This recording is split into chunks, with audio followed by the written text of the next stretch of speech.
Hi winds math it must be maths by MA welcome again to the world of maths by MA. तो आपके सामने one of the best question of time and work. Why I am saying the one of the best question because pure conceptual question है। हाँ थोड़ा सा lengthy है, that's why I have given AMI out of MA, that means the level of difficulty is 3।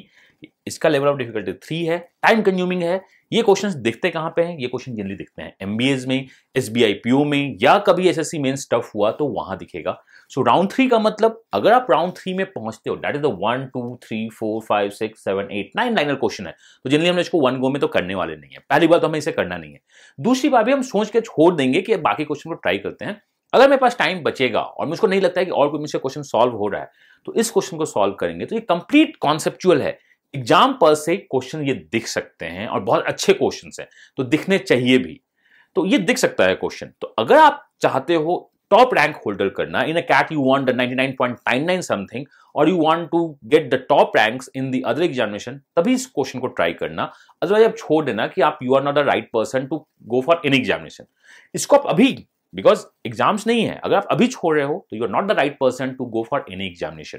अभी आपको try करना चाहिए, आपको कॉन्सेप्ट देखना चाहिए, आपको क्वेश्चन सॉल्व करना चाहिए। तो मैं स्क्रीन से हट जाता हूं, question is in front of you. Better view के लिए मैं इसको कहां करता हूं, आपको मैं स्क्रीन पे बड़ा कर देता हूं। Pause the video and try to solve this question. I hope आपने वीडियो पॉज किया होगा, क्वेश्चन को सॉल्व किया होगा। तो चलते हैं सॉल्यूशन की तरफ। Okay, so the perfect batch are coming. अभी परफेक्ट बैच आया, I am not saying I am coming with the best batch. Perfect batch आ रहा है, दैट्स टू द प्रैक्टिस। बहुत जल्द अनाउंसमेंट होने वाली है, आप चैनल पे बने रहिए, नहीं तो आप फेसबुक या टेलीग्राम ज्वाइन कर दो, जिसका लिंक डिस्क्रिप्शन में दिया हुआ है।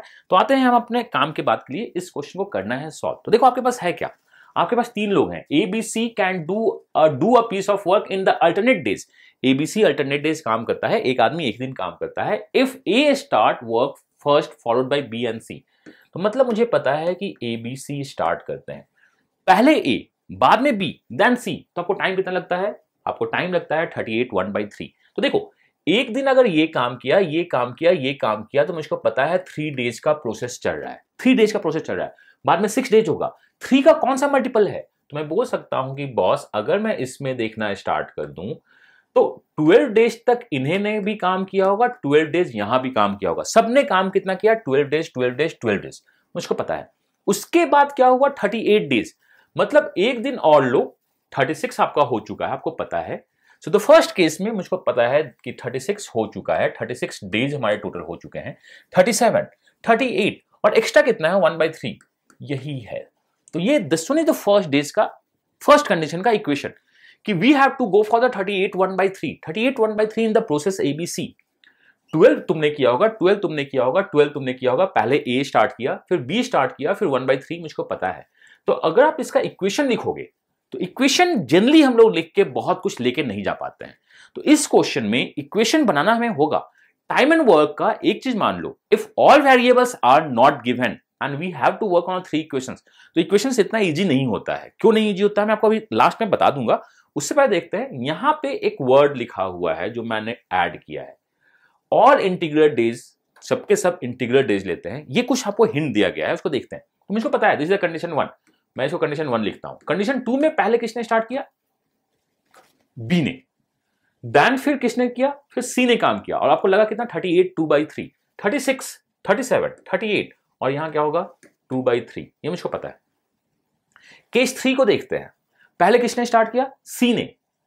37 38 3/5, ओके, यहां पे क्या हो जाएगा? 3/5। ये सारे टाइम्स है, तो इस टाइम को आप नेग्लिजिबल मत करना।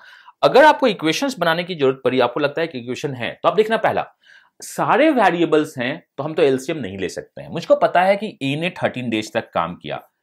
ए इज द टोटल टाइम, ए का टोटल टाइम। सारे अगर वेरिएबल्स होते हैं तो आपको टोटल टाइम पे इक्वेशन बनाना होता है। बी ने कितना काम किया? बी ने भी 30 डेज तक काम किया। सी ने कितना काम किया? सी ने 12 1/3 37/3 डेज तक काम किया और वर्क डन खत्म हो गया। This is the first equation. आप उसको लिख सकते हो, बट प्रोसेस में जनरली हम लोग इस पे काम करना चाहते हैं होगा। इसी तरह हम बाकी इक्वेशन भी लिख सकते हैं। मान लो कि इक्वेशन मैंने लिख दिया, मान लो मैं यहां से इक्वेशंस में ए और कुछ और लाया, फिर यहां से मैं ए और कुछ और लाया। क्या आप आपको लगता है कि इस इक्वेशन के थ्रू आप ABC का वैल्यू निकाल दोगे? इतना इजी नहीं है। क्यों? अगर 3 वेरिएबल्स अननोन हैं तो आप जैसे ही इक्वेशन निकालते हो इक्वल टू क्या होगा, ये दोनों अगर आप सब्ट्रैक्ट करने वाले हो, जैसे आप क्या कर रहे हो, अगर आप बी को हटा रहे हो तो आप ये 0 होगा, तो आपको कुछ ना कुछ मल्टीप्लाई करके हिसाब किताब लगा के सॉल्व करना होगा। तो इक्वेशन इतना इजी नहीं होता है सॉल्व करने का 3 वेरिएबल्स का। तो हम इक्वेशन पे रिलाई नहीं करना चाहते हैं बहुत ज्यादा। चलो इक्वेशन इजी नहीं है, मेरे को पता है कि यहां तक तो सबने काम किया। देखना ए डेज तक ए ने काम किया, so this one is 1/a। ए का एफिशिएंसी हो गया, रिवर्स कर दिए, ए का टाइम था, यहां क्या है 1/b, यहां क्या है c।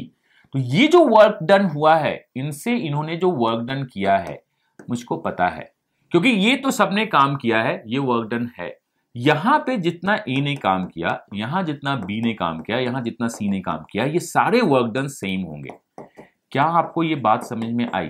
तो मैं आपको समझाते हुए इतना लिख रहा हूं, इसलिए टाइम जा रहा है। मुझको ये पता है कि remaining work after 36 days, 36 days तो हर एक महीना, 36 यहां भी है, 36 यहां भी है, 36 भी है, रिमेनिंग वर्क भी सेम होंगे बिकॉज टोटल वर्क डन तो सेम है। अगर मैं इसको इससे घटा दूं, अगर मैं इसको इससे घटा दूं, तो देखना आपका क्या होने वाला है।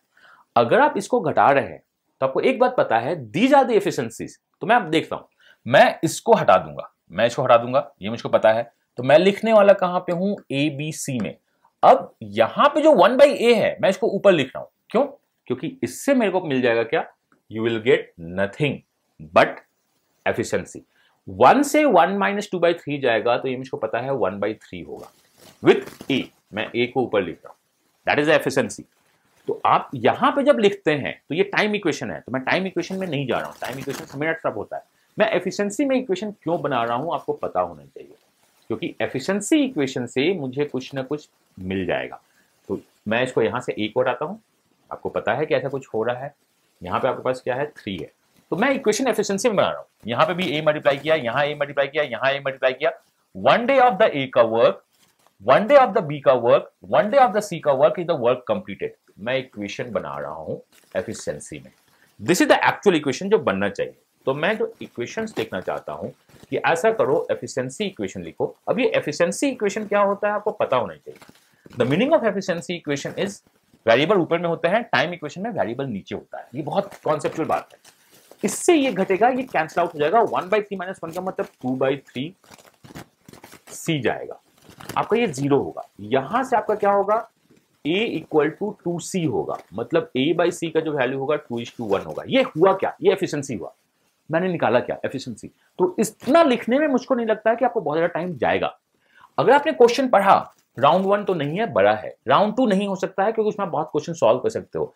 लेकिन जैसे ही क्वेश्चन को दोबारा देखना स्टार्ट करोगे तो आप लिखोगे कि प्रोसेस के बाद क्या होता है in the efficiency terms, process के बाद क्या होता है एफिशिएंसी टर्म्स। फिर इसमें निकाल के देखते हैं।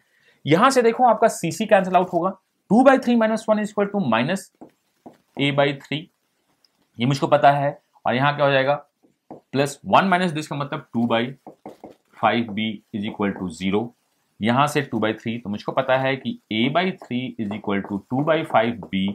तो a/b जो होगा वो आपका 6/5 होगा। ये भी क्या निकल के आया, 6/5, और ये एफिशिएंसी निकल के आया, ये मुझको पता है। आइए मर्ज करते हैं। मुझको पता है कि a 6 है, a 2 है, तो यहां पे 3 मल्टीप्लाई कर दो। तो we have ABC is actually equal to 6:5:3। तो मैंने इस इक्वेशन को लिखने में मुझको हार्डली, जब मैं पहली बार क्वेश्चन सॉल्व कर रहा था बनाने के बाद, तो मुझको हार्डली लगा था 60 सेकंड टू 90 सेकंड। मैंने इक्वेशन लिखा, एफिशिएंसी लिखा, मुझको पता है ये निकल के क्या है, एफिशिएंसी। मैं फिर से बताना चाहता हूं, क्योंकि आपने इसको ऊपर में लिखा है तो ये एफिशिएंसी निकल के आया है, तो क्यों ना इसको टाइम में कन्वर्ट कर दे। मैं एफिशिएंसी को टाइम रेशियो में क्यों कन्वर्ट करना चाहता हूं, क्योंकि मुझको पता है all takes integral days to complete the work. तो अगर आपका ये एफिशिएंसी को आप रखोगे, टाइम में रिवर्स कंप्लीट करोगे, तो आपको पता है कि ये होता क्या है, 6 5 दैट इज 30 90 90 के लिए आपको पता है ये 15 होगा, 90 के लिए पता है 18 होगा, और ये 30, ये आपका टाइम इक्वेशन होगा। अब अगर आपके पास टाइम इक्वेशन आ गया है, तो मुझको पता है कि इन्होंने बोला है ऑल टेक्स इंटीग्रल डेज, तो a 15 का मल्टीपल होगा, a 15 का मल्टीपल नहीं है, यही आंसर है मेरा। तो it would hardly take me 90 seconds. Equations मैंने लिखा, और इक्वेशंस मैंने लिखा किसमें, एफिशिएंसी में लिखा। मैं एफिशिएंसी में इक्वेशन लिख रहा हूं, एंड उसके बाद मैंने एफिशिएंसी रेशियो को टाइम रेशियो में कन्वर्ट कर दिया और क्वेश्चन को कर दिया solve. This is the way, the best way possible.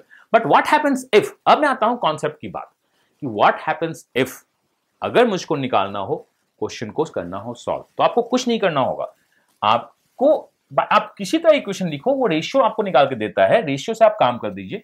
नहीं तो आपको a के बदले 15x मान लो, ये 18x मान लो, और यहां 33 के बदले क्या मान लो, इंटू 30x मान दो। इससे इक्वेशन सॉल्व करो और क्वेश्चन को सॉल्व करो। तो ये बहुत लंबा कैलकुलेशन हो सकता है। या आप 3 इक्वेशन लिखिए, उसमें से ऐसा इक्वेशन क्रिएट करो कि इक्वल टू 0 नहीं आए, क्योंकि अगर इक्वल टू 0 आता है, मैंने आपको क्लास में बताया और मैं क्लास में हमेशा बताता हूं, if equation is equal to 0 it is going to tends towards ratio. तो ये वन ऑफ द क्वेश्चंस है जिसमें अगर आप बेसिक रिमेनिंग वर्क डन में काम करते हो, एफिशिएंसी निकालते हो और रेशियो से ऑप्शन को क्रैश करते हो तो बनेगा। नहीं तो इक्वेशंस लिखिए। इक्वेशंस आपको लिखना किसमें होगा, टाइम में। आप एफिशिएंसी में इक्वेशन नहीं लिख सकते हो। एफिशिएंसी में इक्वेशन लिख के आप एक्चुअली निकाल के सकते हो रेशियो, बिकॉज एफिशिएंसी रेशियो है। तो आई होप ये कुछ आपको सिखाया होगा। दैट्स अ लेवल AMI, मतलब ये लेवल इजी नहीं है। तो इस लेवल पे आपको सोचना आना चाहिए, समझना आना चाहिए। अगर कॉन्सेप्ट आपको समझ में आ रहा है, सॉल्यूशन समझ में आ रहा है, तो आप सही ट्रैक पे हैं। अगर समझ में नहीं आ रहा है तो फाइट मारना जरूरी है। तो अभी से फाइट मारना स्टार्ट कर दीजिए, क्योंकि आपकी फाइट आपको सफलता प्रदान करेगी। You will get the success, beat of any exams or be it life. तो सक्सेस के से भागो मत। This one is a solution. अगर आपको कोई भी डाउट हो तो आप कमेंट में पोस्ट करना। यू कैन क्रिएट इक्वेशन, उससे भी सॉल्व कर सकते हो। बाकी मेथड में भी आपको रेशियो निकालना होगा, क्वेश्चन सॉल्व करना होगा। अगर आपके पास कोई अच्छा मेथड है अपार्ट फ्रॉम ऑल दीज, आप प्लीज कमेंट में पोस्ट कीजिए। अगर वो जनरल मेथड हुआ, general method in the sense कि सारे क्वेश्चन में लगता है, तो आई वर्क ऑन दैट। मैं उस पर वीडियो बनाऊंगा विद ड्यू क्रेडिट। अगर वो जनरल मेथड नहीं हुआ कि जो सर इसमें देखने होता क्या कि इसको यहां से यहां घटा दे, इसको यहां से यहां घटा दे, वो आप जो कर रहे हो आप कर सकते हो।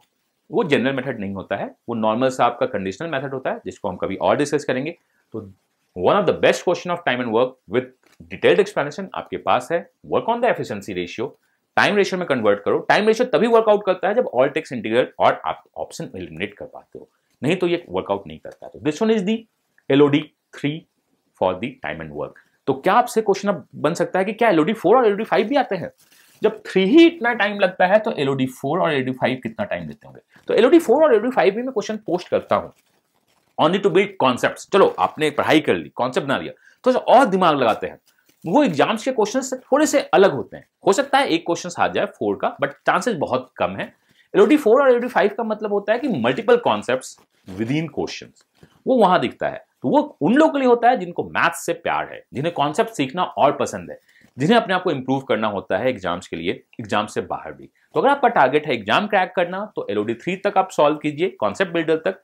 LOD 4 और LOD 5 कभी आए तो जब आपको मैथ से प्यार होने लगे, जब आप सीखना स्टार्ट कर दें, तो उसको सॉल्व करना स्टार्ट कर दी। तो माई सेल्फ मैं ट्राई करता हूं अपना बेस्ट देने का, आप अपना बेस्ट दो and let's crack the examination. God bless you, happy learning and bye bye.